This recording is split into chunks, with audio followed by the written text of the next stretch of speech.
Is your name Edward Meier? Mm-hmm. Yes. Could you speak a little louder, please? Yes. Are you wearing a shirt? Yes. Do you live in Switzerland? Yes. Have you taken photographs of Pleiadian spacecraft? Yes. Do you ride your moped? Yes. Do you receive your mail at Schmidt-Rudy? Yes. Did you fake the photographs taken at Ober-Saddleegg with a model suspended... No. Wait till the answer, or wait till the question is finished. Suspended by a string? No. Let's do that one more time, okay? Wait till I finish. Do you live in Switzerland? Yes. The tape is taken back to be analyzed by Bob Phelan, a former criminal investigator with the Sheriff's Department of Colorado and a specialist in lie detection. Was also a yes answer. Number 3, do you live in Switzerland? Yes, he lives in Switzerland. There's enough stress here to indicate that probably isn't where he prefers to live, or he's lived someplace else. Question 4 was the first relevant question you asked him, is have you taken the photographs of spacecraft? His answer was yes. He's being extremely forceful, though not deceptive. Mm-hmm. And my opinion on that particular question is that he's being as truthful as possible. Mm-hmm. Number 7 was the second relevant question you asked him, and he answered right on top of the question. And the person asking the question had asked him to answer the question again, and then he asked the question again. The stress levels between the two diminished the second time that the question was asked, which is not indicative of deception, because stress builds in a deceptive pattern. It doesn't diminish. Mm-hmm. If it was a deceptive answer, the stress would then increase, not decrease. Mm-hmm. Now, something was extremely interesting to me was the 8th question you asked him on, do you drink coffee? And for some reason, he's more stressful on the statement about coffee than he is about the picture of the spacecraft. Yeah, that makes sense, because about 3 days before we tested Meier, he promised his wife he'd stop drinking coffee, but we noticed he'd been sneaking a few occasionally. Okay, that could probably be the account for it then. Phelan reviews the tape several times. He could find no evidence of deception in the statements about Meier's experiences.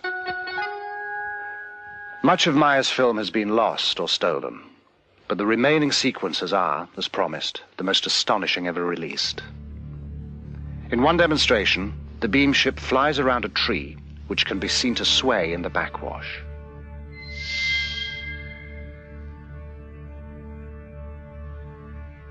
Once again, in slow motion.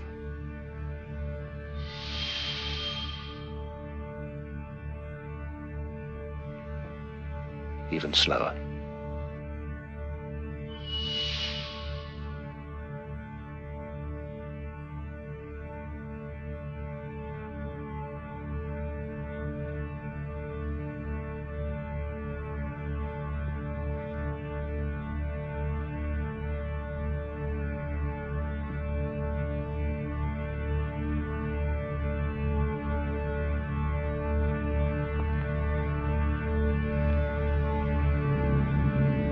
Later, Semyasi brings a new beam ship to pose for Meier's cameras, a variation quite unlike anything he has seen before.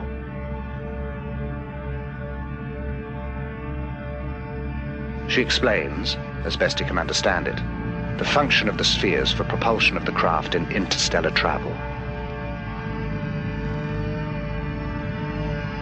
The sound of the new beam ship shows marked differences to the sounds of the other variation craft.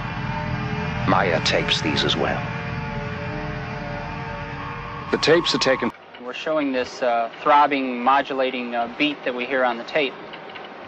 This beat, or modulation, occurs at these frequency peaks. Each one of these peaks is a discrete frequency. if you wanted to give a visual display, let's say we're talking a motor. Could be a motor, a shaft of a motor with 4 magnetic poles or coils around this shaft. The curious thing about this, it changes from 4 to 5, 6, 7, all the way up to a number that is difficult to discern. At a certain point, you're going to generate a certain amount of magnetism. And then later on, you want a stronger field. Well, you're going to select 8 fields. All right, now you're going to hear 8 pulses on the tape. And then later on, you want a stronger field. You can select 16, 32. Is there anything unusual about this? I would think it's highly unusual. I don't really see any application for it, with the exception of, like I say, either generating a magnetic wave of some sort for laboratory purposes or maybe in this case, propulsion. Without ever having seen a picture of the new beam ship, Shellman has drawn a representation of the spheres and offered an explanation of their function. The tapes hold still another surprise. And also, another interesting point to note here is we have a steady, there seems to be a steady pattern all throughout all of this random signal.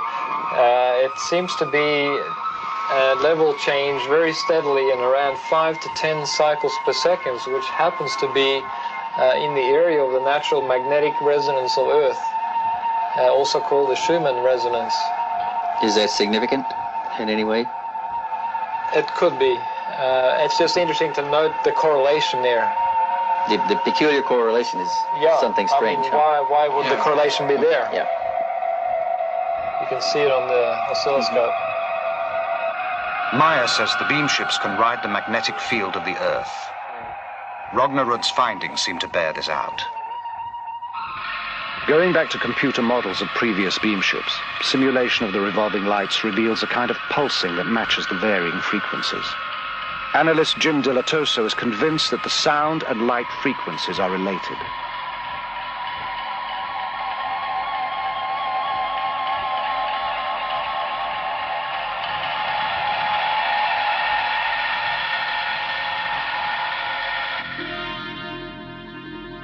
The phenomena might also explain the ability of the beam ships to suddenly disappear from sight and just as suddenly reappear. In this 8mm film, the beam ship at the top of the frame disappears and appears again almost simultaneously, just above the slope of the hill.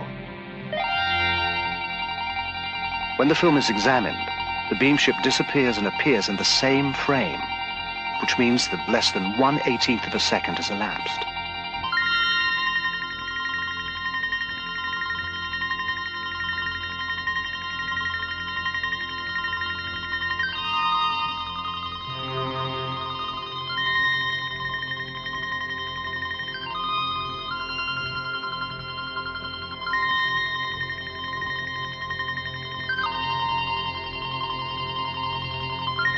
In order to complete their background research, the elders visit Scotland to talk with John McVeigh, a member of the Royal Society of Astronomers, and a published authority on the structure of the universe and the possibility of interstellar travel.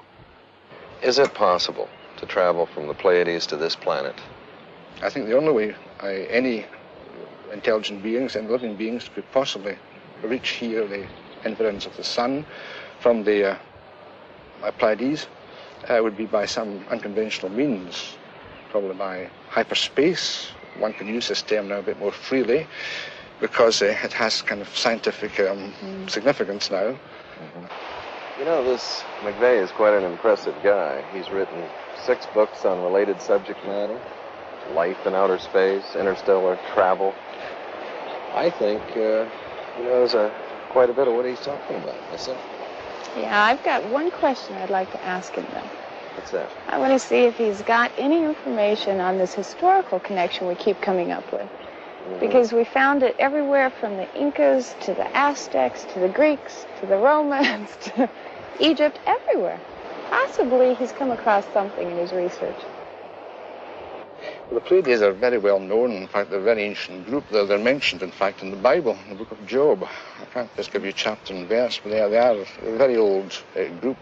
And they've been used by many ancient civilizations to signify the approach of autumn, winter. Hippocrates recorded that summer begins with their rising and winter with their setting, and Greek temples are aligned to these events. The Great Pyramids of Egypt are also aligned to the Pleiades. To some African nations, they are known as the Seven Goddesses. In China, they are called the Seven Maidens, and they are the seven beneficent spirits of the Hindu Vedas. Curiously, in all these separate cultures, they are always referred to in the female. The Pleiadians told Meier they used females for their first contacts because they appeared less aggressive to early man. The Mayans celebrated the moment when the Pleiades reached their zenith as the most important event in their calendar. Pre-Incan peoples believed their gods came down from the Pleiades, and on the mysterious plains of Nazca, Peru, the Thunderbird marks the plaza of the Pleiades.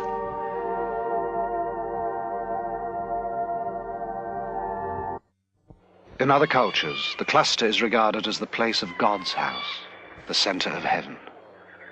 The lore of American Indian tribes is full of the Pleiades, which, according to some, stand at the gates of heaven.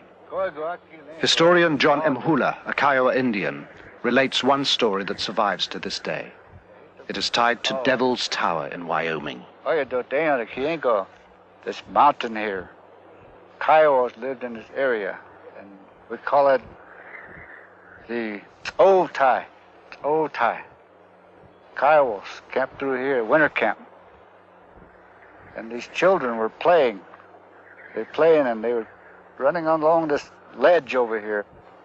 A giant bear came out of the woods and chased these children. The seven children, seven sisters, we call them. And they came to this one ledge here. And the children got on top of it. This ledge began to grow. It grew out of the ground. As the mountain grew, the bear's claws were scratched in the mountain. And that's what we see today is the grooves up there. And from there, the seven sisters went on up into the sky. And they're up there today.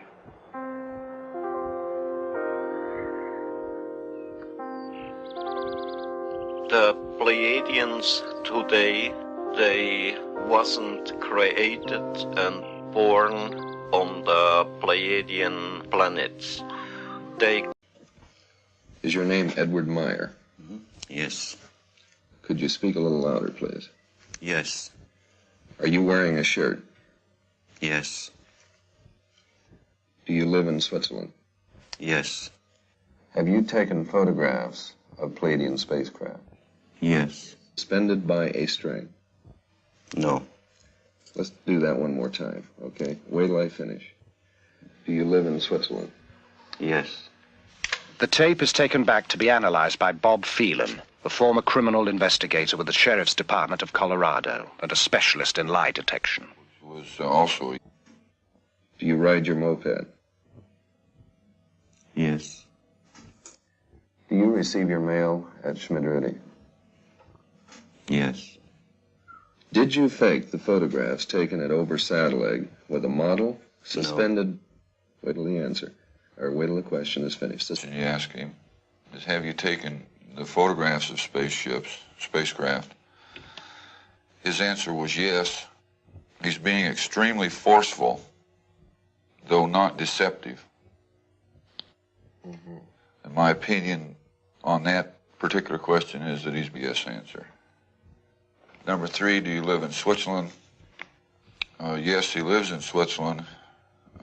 There's enough stress here to indicate that probably isn't where he prefers to live, or he's lived someplace else.